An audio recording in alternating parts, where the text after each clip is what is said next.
Welcome to another 21 Hats Dashboard brought to you by our sponsor, The Great Game of Business. I'm Loren Feldman, and I'm here with Gene Marks. Welcome, Gene. Hello, Loren. How are you doing? I'm doing great. Great to have you here. Very happy to be here. Well, thank you.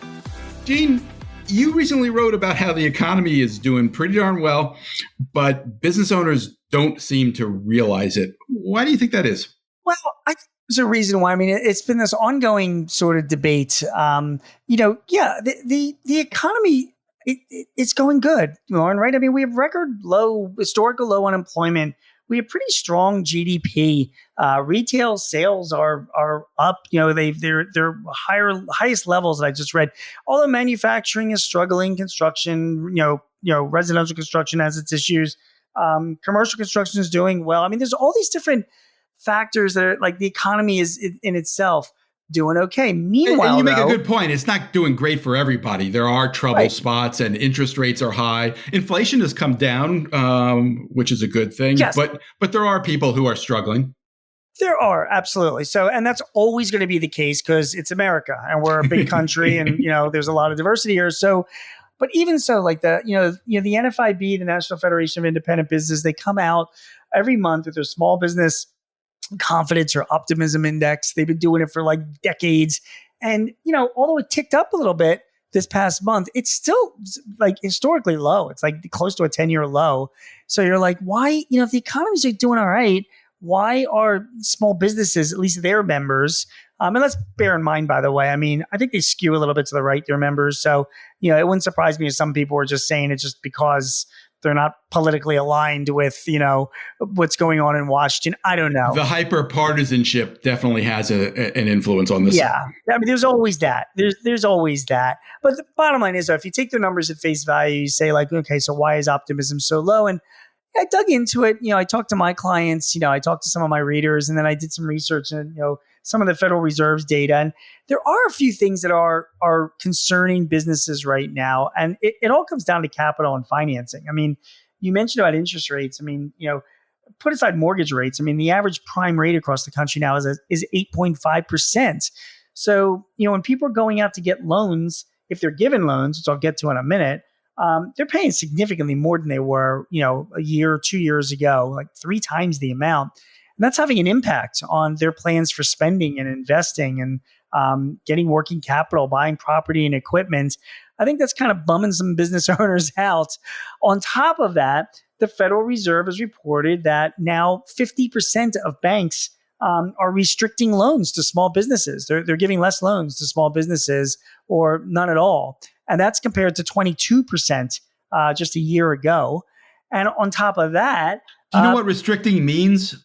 Yeah, it means that they're approving less loans for small businesses. They have higher standards. The bar to entry is higher. Well, there's a couple reasons. One is there's some instability in the banking system, as we saw earlier this year. So banks, Silicon Valley Bank, correct. So the banks themselves are feeling a little bit tenuous, and on top of that, when you increase financing costs like we've seen so quickly, a lot of banks are looking at new loan applications and being like, does this company have the ability to pay back this loan?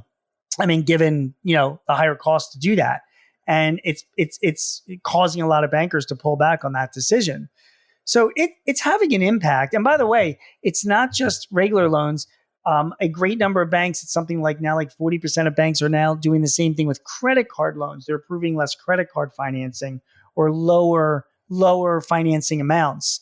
And people think like, oh, it's credit cards are for consumers, but that's not the case. I mean, there was a study done by JP Morgan a few years ago. It's like 80% of small businesses use credit cards in some way or form to help with their working capital, And when you're restricting credit cards, that restricts their working capital, their ability to do that.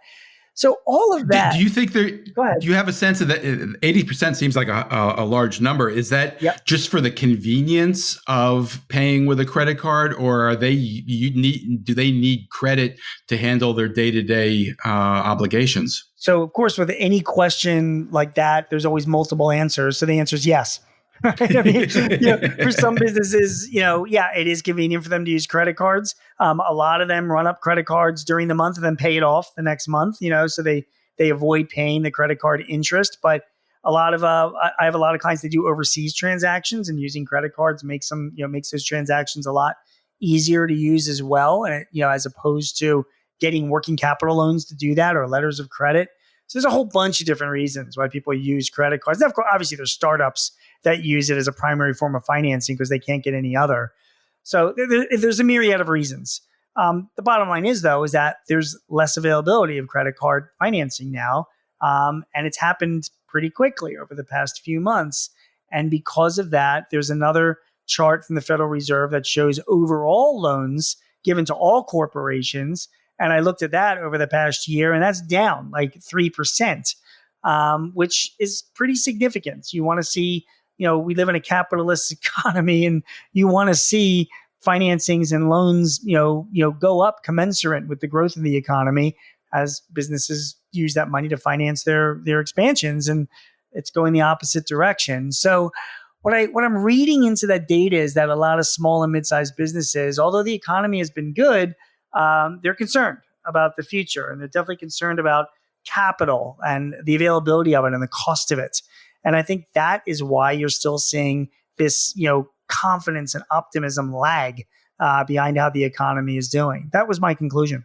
The thing that stops me is just, has there ever, this is what you said before, has there ever been a time when there was no reason for concern? I mean, I know. It's funny. I mean, it's funny. We can go off track on all the surveys and confidence and optimism, because like so many companies do it, and everybody's got their own agenda. And we just said at the beginning of this conversation, I mean, again, the NFIB, I don't really care what they think when I say this, but they do skew a little bit to the right. So there's always reasons behind the numbers and the methodology. But in their defense, they have been consistently doing this survey among their members for like 40 years. So I feel fairly confident, that at least it's consistent. And listen, like you said, confidence among business owners are never going to be like perfect. There's always uncertainty and problems. The whole point in running a business, you take risk and there's reward, Sure. So, but it's just, it's been low. It's been low. And it's just, you scratch your head. You're like, hey, does it have to be that low? And the economy seems to be doing pretty good. And I think that's the reason why. Or reason. Yeah. What would happen if we actually got that recession that we've been promised for the last year? I know. I think there will be. I'm expecting all of this to turn into a slowdown in the economy. I don't think we're looking at any catastrophic reason to panic or about like a 2008 thing. But I think we're looking in the next 3 to 6 months of recessionary territory, only because I see capital availability and the cost of it having an impact and reverberating. So we'll see. I think you've given me the same answer several times over the last year. Over the last 5 years, I think, actually. So at some point, it's going to come. It's all cyclical. So at some point, I'm going to be right? I mean, even a broken clock. All right, next topic. You wrote recently about tax credits that many small businesses don't realize they can claim. Want to mention a few favorites? Yeah, I would. This is in the Philly Inquirer this past week, and just to make sure I'm insulting the intelligence of your audience, there's tax deductions which reduce your taxable income, and then whatever's left gets taxed. And then there's tax credits, which you literally apply against the taxes that you owe. We like tax credits more than tax deductions. Okay, tax credits. You'll take them both, right? We'll take them both, but tax credits definitely better. And there are a number of them out there that so many of my clients and business owners aren't even aware that they exist. And it's like big time savings. And I've talked about some of them before in the past. We've talked about the employee retention tax credit. And I think everybody knows about that one at this point because they get 20 phone calls a day from scam shops. Yeah, exactly. So there's that, and there's the work opportunity tax credit, and there's the research and development tax. A lot of people know that. Let me just highlight two that people don't seem to know about, and I think they're really important to know. One has to do with giving your employees paid time off. Now, we all know that the federal law says that if you have more than 50 employees, you have to offer 12 weeks of unpaid leave to your employees if they need to leave for a medical issue, family problem, pregnant, whatever. That unpaid leave itself is not required if you have less than 50 employees. So that's, it's up to the businesses. However, there's a tax credit available, and it's been available for a few years since 2017's Tax Act, that if you make at least half of it paid in other words, like if you say to your employees, look, you can take 6 weeks off or 12 weeks off, and even though we don't have to pay you anything, it can be unpaid. We're still going to pay you 50% of your salary. There is a tax credit available that can apply up to 25% in taxes saved for just doing just that. So you're saying like, oh, I'm going to pay my employees and that's going to be expensive. But the government is basically saying, yeah, we realize it's going to be a cost to you. We're going to give you a tax credit to make that cost more palatable. So, if you're thinking to talk to your tax accountant about that, that's one. Okay, it's one big tax credit that's out there. And the goal in doing that, I mean, you're not obligated to do it. The goal is to keep employees happy at a time when there's still something of a labor shortage. And to compete with the bigger companies that are providing paid leave, Right. So, here you've got the ability to provide that paid leave and get help from the government in doing it. So definitely consider that. The other one is, which is, has to do with disabilities. If you spend money, say you've got a retail shop, I don't know, or maybe you're B2B, whatever, but you've got something where your employees, you want to invest money and make it more accessible to handicapped people. This goes for your website too, because we're all in violation of those, ADA rules about making our websites accessible. Well, guess what? If we upgrade our websites, or we put in ramps, or we put in bars, or we make our menus have braille menus for the blind that are, that we can hand out, and we spend that money, we can get up to a $5,000 tax credit for doing that every year for doing that. So if you're ever, you want to do it, obviously to not only be in compliance with the law, but also to make yourself more accessible to disabled people. And, that's a great thing. The government is basically saying, hey, we'll help you. Now, you have to have less than 30 employees and I think $1 million or less in profits. But a lot of restaurants are like that and a lot of retail shops. So you should take advantage of that. And anyway, I mentioned a bunch in this article. It's in the Philly Inquirer. You can find it, but talk to your accountant as well, because I guarantee you there's some credits there you can be taking advantage of that you're not. And, it'll save you a lot of money. I'm really glad you mentioned the disability one. I actually have a friend who runs a business in Philadelphia, probably just down the street from you, who unfortunately had a detached retina recently and had to have surgery and has had problems with his eyesight since then.